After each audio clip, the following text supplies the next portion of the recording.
Hey everyone, welcome to the Horror Show. I'm Cecil Laird. I'm Marsh Parker. I mean, and Fuego here. And we are here to review the first in one of technically my second favorite horror movie series of all time, Child's Play.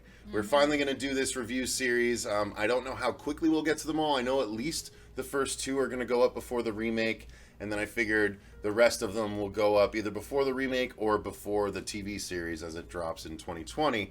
But we are going to be talking about the very first one, the one that started it all, Child's Play. Yeah. Directed by Tom Holland and written by Don Mancini. Now, this one, when I rewatched it, I almost didn't rewatch 1 and 2 because I know them so well. Yeah, you seemed very confident within that. I did. But then I rewatched them both today, and I was so glad that I did because I had forgotten a lot of the little nuances through them, and I hate to say it, I might like 1 more than 2 now after the rewatch. Really? And I've stuck with 2 being my favorite for so long. I'm still wrestling with it because I did really love 2 upon the rewatch as well. Neither of them dropped in my ranking as far as how good these movies are in the horror pantheon. They are 2 absolutely fantastic slasher movies that just happen to star a doll as the killer. It just amuses me how much they embrace the R rating and they drop F-bombs like throughout this movie. I loved it. Like especially Durf and stuff. It's like, yes, it's very much of the era in the dialogue, I'm really going to say. And another thing about, well, we'll get to all that, but yeah, my overall thoughts for this one is I absolutely love Child's Play. It holds up, it's great, it's not cheesy like a lot of the horror movies from the era that you try and rewatch now. This one actually does hold up because it was innovative puppetry and innovative animatronics in the face and the close-ups of Chucky. While there was something I noticed which was a lot more little people in Chucky costumes this watch through. Yes. Yeah, spot 'em. But yeah, I love this movie. Marcia? Yeah. So, Now, I'm sorry. I just want to preface this because I wanted to make sure Marcia joined us for this review series because the Child's Play movies were kind of why you've always been afraid of dolls, right? Yeah. I remember the first time I ever watched Chucky was when I was really young, and I had nightmares every time I watched it all the way till I was like 19, 20 years old. It didn't matter if I was watching The Bride of Chucky, I would have nightmares because it's just terrifying having this doll come to life, and it was just always a big fear of mine to the point where I would lock up my dolls in closets before I go to sleep because I was afraid they were going to murder me. So rewatching it was fun because I for those reasons I don't watch Chucky because I just can do without the nightmares. I have enough nightmares to but there have been some years in between. There has been some years, many years between.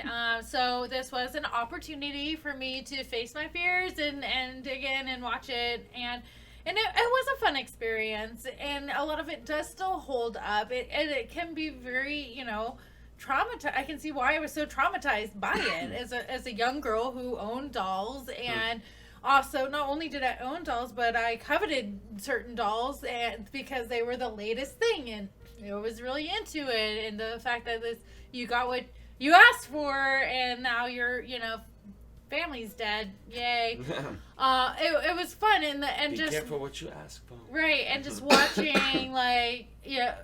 Andy realizing that the doll was who it was, and then he murdered his babysitter, and his mom's best friend. His mom's best friend, and nobody was believing his story. He was 7 years old and going to go to prison for murdering his babysitter.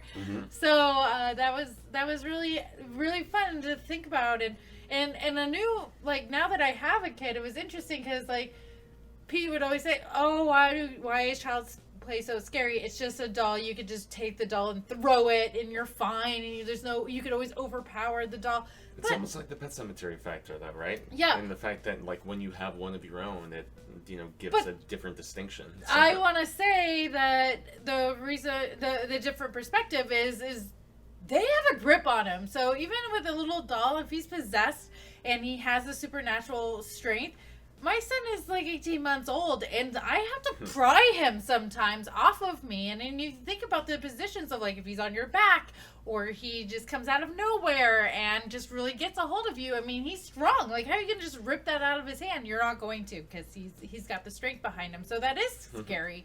Like, well, how do you fight something that doesn't die? I always liked to attribute him the proportional strength of an actual human in a doll's form.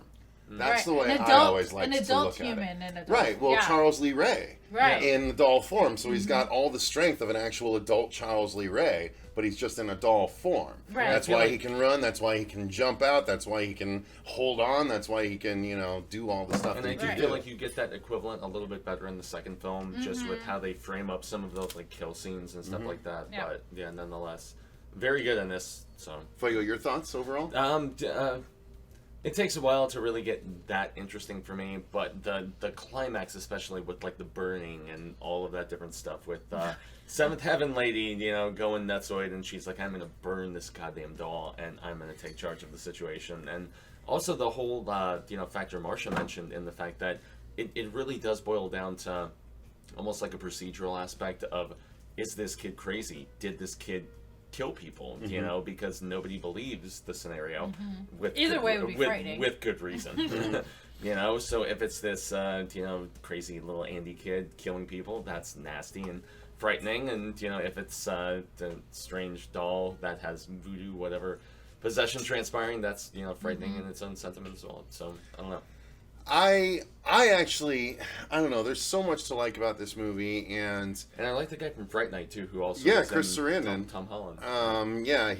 He plays the cop here, but this movie is paced very well. It is because it's only like 80 minutes, it starts off with the origin of Chucky, cuts to the kid wanting a good guy doll, and the mom not providing it on his birthday. So the next scene is his mom at work getting a chance to get the doll. Like, there's no fat to be cut in this movie. No. And one of the best scenes, though, is where she realizes there's no batteries. We'll get to that. I mean, it's paced so well because halfway through the movie, the mom finds out that the doll is real. Like, I feel like nowadays, the parents and stuff like that wouldn't find out that everything's real until the final reel of the movie. Which makes me wonder how they're going to handle it in the new one. Right, but this happens halfway through, and then the movie becomes the mom, because the kid's taken out of the picture. He's literally taken away from the mom. Yeah. So now it's about the mom trying to convince the police and anyone else who might listen that the doll is real, and she has to track it down. And then, the beat 3/4 of the way through the movie is the mom having to convince the cop that everything's real, and he's doing his cop job, but he's also seen some stuff. So I thought the pacing and the way the story was laid out, I mean, yeah, the mom has a kid who really loves this good guy doll, and she can't afford one, so she ends up finding one and I was wondering, like, what the price was going to be, and it was $30 she ended up getting a Chucky doll for back in 1980, whatever. $30 is what she haggles down this homeless man down to, and I'm like, man, if I want a Chucky doll now that's that size, it's 500 freaking bones at least. That's right. But nonetheless, so she ends up getting this doll from a homeless guy that is one from the crime scene where Charles Lee Ray was killed and transferred his soul into the doll. Give me the power up. Yeah, exactly. and so that's the movie. The doll has been given to Andy. The doll has axes to grind with the guy that left him, who was the getaway driver, left him behind at the scene where he died, and then the voodoo man that taught him everything, that delivers bad news to him. Yeah. And then Chucky also wants to go after the cop that shot him down and killed him to begin with. So it's a very tight, well put together script. So story wise, did you guys like it as much as I do? I mean, yeah, I thought it was a well put together story. Like you said, it was really lean and mean, and it really got to the point. Yeah, 125. Both movies are 1 I was hour about to and say 25 they're like minutes. 80 minutes of change. Yeah, and that's what makes it kind of fun and to watch, because you're not watching all the filler and trying to get to the point. It gets to the point really quickly. You know where you stand with all the characters. I thought it was fun to watch, like, some of the things that we used to do in that time frame that we don't do now. Like when you're introducing Andy and he's watching the cartoon on the TV, and he goes to get cereal, and I'm like, oh my god, look at all that sugar and the like cereal, ice cream, peanut butter in like one bowl, and like he just dumped like a whole container of sugar on top of it. And then the burnt toast with a giant scoop of butter. Yeah, put on like, top. Yeah. oh my Probably gosh, put like together. if they're But it was so cute. yeah, I was like, oh man, I He was remember doing trying. that. He was trying. I remember doing that. Yeah. Burning the toast and everything for her. Yeah, it was cute. It was cute. Yeah. I especially like the last like 20-25 minutes of this movie. Yeah. Where I mean, we see the full extent of the fact that he's bleeding and like he's burned and all this other stuff. Like and, he transformed into yeah. The longer he's in the body of the doll, the more human he becomes. Exactly, and I especially enjoyed that. And really, I had forgotten that it was set in Chicago. And I Yeah. love how, just when, Mom is going around trying to get some, additional information, and, they're all, like, warming their hands on the fires and stuff like that. I'm like, no, it's not New York. It's actually Chicago, and it's badass. And, yeah, it has a certain distinction and difference, and gave me some Candyman vibes for that sure. Yeah. So, Yeah. So, let's get into the... I actually thought the cinematography was great. Yeah. It was very well shot. We got a lot of Chucky-size POV shots when Chucky's running around after his victims and stuff like that, especially before the reveal. And I just thought it was put together very accomplished. You know what I mean? I enjoyed the heck out of the presentation of the film, especially this time around. Cinematography good for you guys? Yeah, cinematography was great. It gave us a lot, like you said, a lot of different perspectives, and it wasn't just, like, oh, it's a Chucky cam. It was everything, and everything was set up with a purpose. And so when you had those surprise reveals of Chucky and him jumping out, like, it was set up to a way where you weren't expecting it, so you really got those jump scares, which is really nice. And and then with the set, combine it with the set design, which was like every day back then, but to us it's like, oh wow, this is legit. It doesn't look, it's dated just because it is the era, but everything made sense. It's dated but super authentic. Yes, right, yeah, big time. which was really fun to watch. Fuego? Yeah, it totally laid the proper ground rules for the series, I think, as far as the perspective and, some of the shots, being tastefully from Chucky's perspective and everything. But, man, I just loved, like, abandoned house, turning the gas up, and, like, all the stuff being blown apart. And also, like, girl being pushed out of the, upper window. And, one of the earlier shots, it just kind of gave perspective about the fact that it is kind of it's not a ritzy kind of set of people that Chucky is going after. It's very low income, and man, they already have it bad enough, and then you have this nasty doll killer asshole who's gonna mess up your life even more so. So good time. Yeah.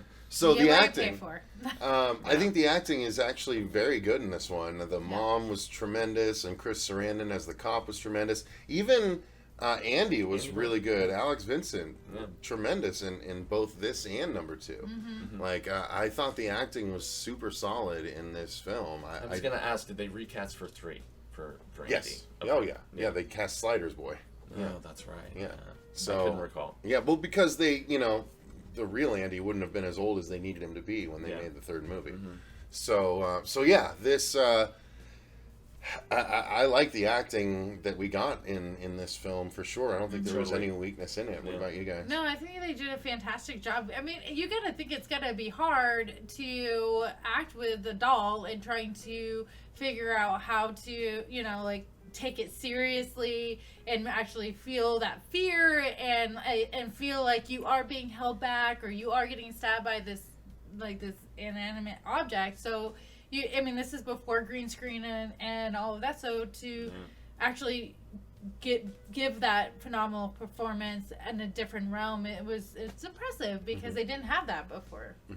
Yeah, it was super impressive for the sheer fact that I was reading some of the behind the scenes stuff, and the fact that Dourif was on set with people rehashing scenes that he wasn't going to personally be in. Really? And then they even had him doing he recorded all of his dialogue beforehand. so that they could have the facial recognition aspect, and so people would hear him delivering the dialogue and then react properly on the that's scenes, really which cool. is really dope. That's so. That's That's, cool. that's why it was so effective. Yeah, big must time, be. because his voice is so menacing, man. It's crazy. Yeah, it's amazing. So, I mean, that's a good way to get... I mean, well, did we mention Brad? I mean, when we talked about the acting, I don't know if we actually No, did. I mean, No. it's more of like sound. Well, I mean, it's a 'Cause we voice see him at actor, the sound beginning. design, but Yeah, we see him same at the time- beginning, but it is still a great acting performance. If we didn't have... everything is about the voice. If you didn't have that going into this, then it would have totally failed. Nothing else would have mattered if Chucky didn't work. And he made Chucky work each and every time. So Yeah, larger than life character for sure. So I think we absolutely need to talk about the special effects, which was the animatronics and the puppeteering of Chucky himself. Like, there was, some times where he had to, like, get up off the floor and start running at the camera and then veer off and stuff like that. And I thought that was those were all... quick cuts. Well, Where kind we of. saw, I mean, like, they the were... little person, like, They running were... and stuff. Well, no, not that one. That was the... I'm thinking of the puppeteered one where he gets up on the other side of the couch. Oh, That was a puppeteer one rather than a little person. The little person was when he had to get up on stuff, There's like one get up scene on the bed. in particular that I and like, a couple the of last other 20 things. minutes of the film where like you see the running and you're just like, oh, that's like a little child. Not only that, but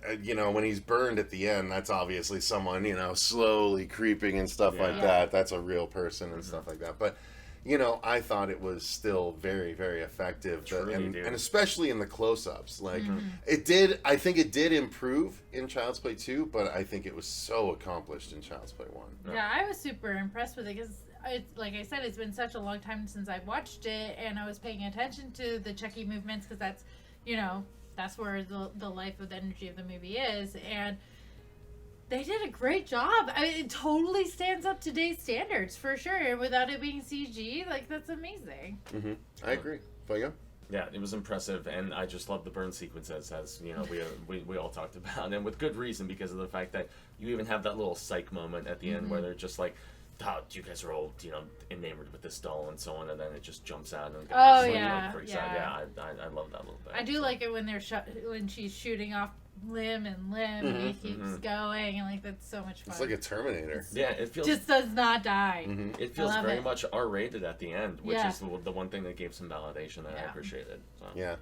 So, I mean, we love Child's Play. It's a fantastic movie. It's a great origin story for a long-running series. Damn right. Holds Man, up well. does it veer off the tracks at a couple of points. But, as of right now, Up through Bright. it's brilliant. It's good. And I'm excited as hell about the next one. And Yeah. that holds true. So, 2 was great. why don't you guys let us know in the comments down below, what are your thoughts on the original Child's Play, written by Don Mancini, directed by Tom Holland?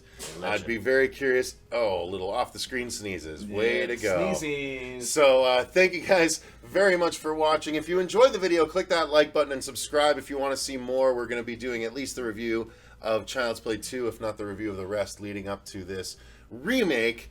We are... Man, God bless it's it.